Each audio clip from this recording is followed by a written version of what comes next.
일단 이게 전투기도 이제 뜰 때 이제 많이 시끄럽고 이제 착륙할 때 별로 아닌 것 같더라고요. 네. 어쨌든 알겠습니다. 소음 피해 어쨌든 이런 것도 객관적으로 우리가 검증을 한번 해봐야 될 것 같아요. 예, 지금 여기서 오늘 결판될 건 아니니까. 마이크 있으면 좀 드리세요. 자유롭게 말씀하십시오.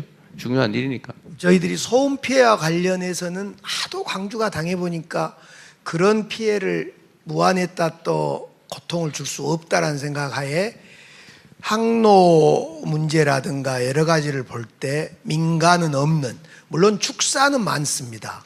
근데 축사야 이제 당연히 보상은 충분히 해야죠. 충분히 보상하고 이전할 수 있는 건 하고, 그런데 소음 피해는 저희들이 토론회도 직접 하고 그랬는데 소음 피해 문제는 어째 없을 수가 있겠습니까마는 지금 광주가 겪고 있는 도심 한가운데 느낌은 아니니까 바로 바다로 뜬다거나 이런 문제가 있어서 그 문제는 과학적으로 학술적으로 검토해야 될 문제입니다만은 그 점은 없진 않겠으나 심하지 않을 거다 이런 생각을 해봅니다. 심하지 않더라도 사실은 이제 저도 옮겨오는 지역 입장에서는 대통령님 저도 한 안 가지 심하더라도 없는 것보다 있는 게 싫은 거고 안 오는 거 좋으니까 당연히 반대하죠.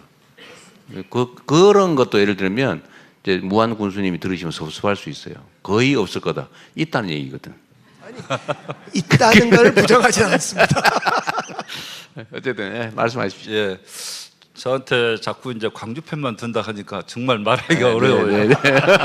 저는 객관적으로 말을 하는데 광주 편만 든다. 객관적이지 않아요. 당사자예요. 그런데 예를 들면은 광주 이제 시에 있는 위치하고 비교해 보면은 무안읍은 8km거든요. 8km 떨어져 있는데 광주로 말하면 진월동 송도의 소음이 피해다 이렇게 나와 있고, 청계변은 10km. 그러면은 아까 저 대학교 송화철 총장님 거기 청계는 남평읍 정도에 떨어져 있는 거리. 그래서 광주 분들한테 이해를 구하기 위해 남평읍. 네, 그래서 소음 피해가 사실은 그렇게 크지는 않습니다. 그런데 문제는 남평읍 주민 있어요? 어디? 좀 시끄러워요. 어때요? 예? 시끄러워요? 예? 별로 안 시끄러워요. 편드는 거 아니죠? 아니야, 우리 이걸로 결판될 건 아니까 편하게. 남평읍이 몇 킬로 떨어져 있다고요? 10km. 시끄럽진 10km. 않습니다. 10km. 남평읍은 괜찮다. 아까 또 예를 10km. 8km 했던데 8km. 무안읍은 8km 떨어져 있는 아니. 광주 진월동. 광주시는 그럼 8km면 어디쯤에 해당돼요? 진월동입니다. 그게. 진월동 주민 있으세요? 진월 어떠세요, 저? 진월동 주민입니다. 잘 안 들립니다. 진월동은 안 들린다. 맞아요? 저 뒤에도 손 드시면 되는데 진월동 주민 진월동에서 비행기 소리 잘 안 들립니다. 잘 안 들린다는 네. 들린다는 얘기인데 거의 안 들립니다. 거의 또 들린다는 얘기지. 안 들립니다. 안 들립니다. 이거 확실히 광주 주민들이라서 약간 들린다는 얘기 같아요 보니까. 저 뒤에 아까 진월동은 어떠세요? 진월동은 동해 거리에 따라 다르겠죠. 좀 어떠세요? 산이 있기 때문에 진월동은 산이 있기 때문에 지금 저는 제가 진월동 주민인데요.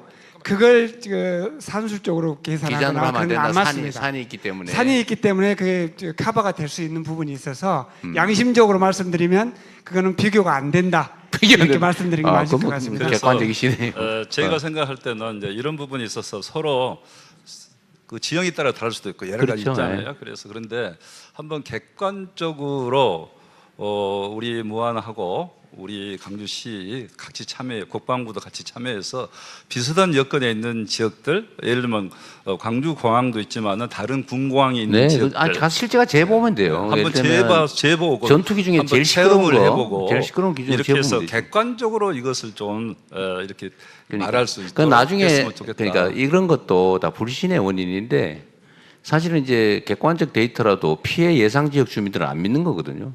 그래서 대통령님, 네. 남학의 경우에도 어떤 이야기가 나오고 있느냐? 저는 지금 객관적으로 이야기하고 있습니다. 남학 주민들 중에서 객관적이지 않다니까요.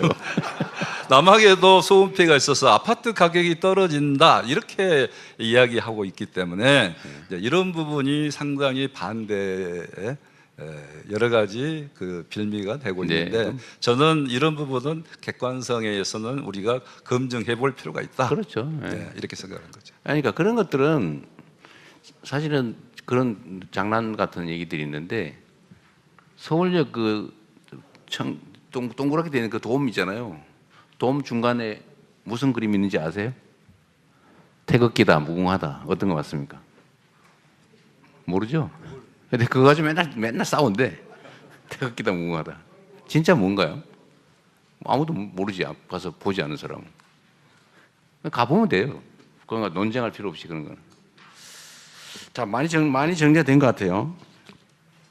자, 뭐 저는 대체적인 입장은 제가 확인을 했고, 또 여러분이 원하시는 것은 이제 불신이라고 하는 게 있으니까, 저는 이제 국가 단위에서 제가 책임을 지는 게 맞다고 생각해요.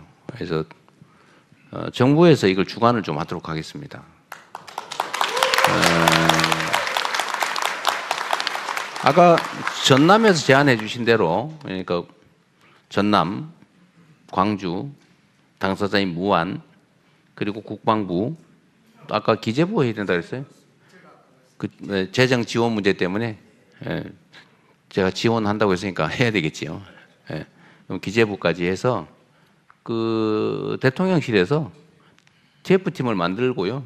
만들고 최대한 빨리 속도 있게 실제 조사도 좀 하고 이 주민들도 좀 참여시키든지 외부 전문가도 좀 하고 해가지고 TF팀을 만들도록 하시고요. 대통령이 국토부도 민간공항 문제도 같이 그리고 국토부도 같이 하라고 하시죠. 국토부까지 그러면 6자 TF를 구성하고 이걸 대통령실에 누가 관할을 해야지 그럼?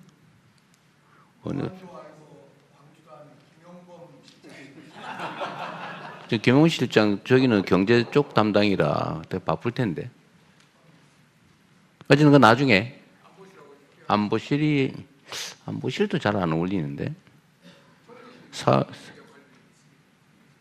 어쨌든 그 나중에 논의해서 가장 효율적이고 빠른 집행력을 갖도록 하도록 하고, TF팀을 만들고 정부에서 어떤 쟁점은 대충 나온 거예요. 이 피해가 어느 정도냐, 어느 지역 지역에 피해를 입냐, 그리고 광주가 지원하겠다고 하는데 제가 보기엔 1조 원은 사실은 안 남을 것 같은데 보니까 그러니까 자꾸 안 믿는 거예요. 내가 보니까. 그러니까 무안에 실현 가능한 지원, 광주의 지원 방안, 그리고 사실 전남도 입장에서도요. 무안에 해당 지역은 피해를 입지만 전남 입장에서는 중요한 국가 시설을 유치하는 효과가 있잖아요. 전남도 조금 책임지세요. 예, 대통령님 말씀대로 전남도 예를 들면은 무안의 어떤 국가적 사업을 시행할 때는 항상 지방비 부담이 따르잖아요. 그 지방비 부담은 도 부담이지 강주시 부담이 아니거든요. 예. 우리가 부담합니다. 예, 조금. 예. 이게 아니면 무안군을 위무하기 위한.